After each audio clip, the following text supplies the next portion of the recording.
Today we're going to make tuna melts. Tuna melts are really easy and simple to make. Here's what you're going to need for today. Tuna. I like to use for the chunky tuna in water. Minced celery. Minced red onions.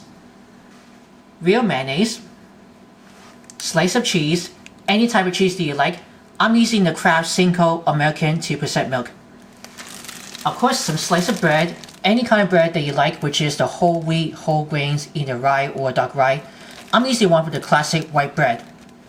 You're also going to need some mixing bowl, rubber spatula, a strainer, and toaster oven. Now the first thing that you want to do, you need to open up the can of tuna. We're using with the can opener. Then you need to drain it with using the strainer. We don't want these tuna melts get too soggy. And here's just what you have here. So let's put this right into here. We're going to use it with the mixing bowl. And don't forget to use a fork to mash the tuna. You're going to break it right in.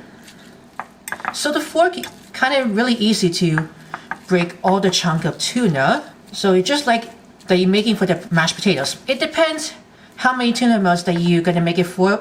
This might be for the individual one. So once the tuna all break has been flaked over, we're going to add some celery, red onions. I'm just going to toss these inside with this, with the celery and the onions after it's flaked with the tuna. Now you want to add real mayonnaise. You want to scoop it down right in here with the tuna, celery, and onion. You can also eyeball the mayonnaise if you can. Mash all inside with this, with the real mayonnaise. Alright, it just cooked well. Now I like to toast this bread into the toaster oven. And just like both sides, give you a nice and lightly toast. Don't toast it too much, alright? You want to take the mixture of the tuna with the celery, onions, and mayonnaise.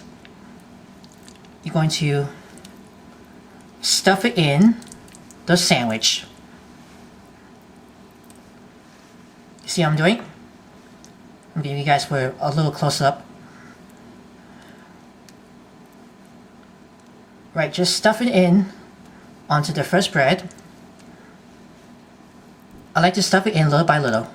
So once you stuff that, you gotta take some slice of cheese and put it right on top of the mixture of tuna. And you gotta take the other bread and put it down. And that goes back into the toaster oven twicely so the cheese will melt. So I just put it back in the toaster oven twice because this cheese needs to melt it real quick.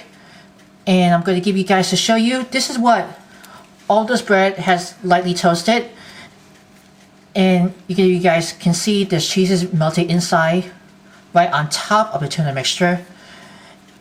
And you can give this to a cut in half diagonally. You can leave it out here if you want. And here you go. You have a finished tuna melts.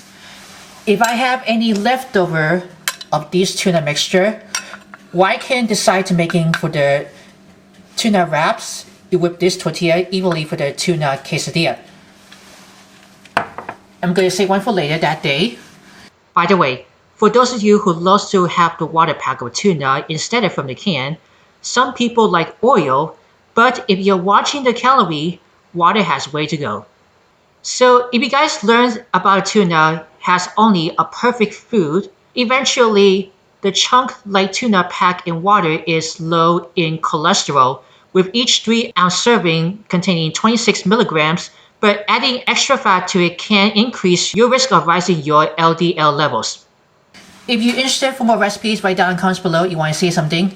Make sure to view always watch for sharings. Always subscribe to my channel. Smash that like button, click the bell to see all notifications about the new videos and the latest video. So, as always, let's dig in.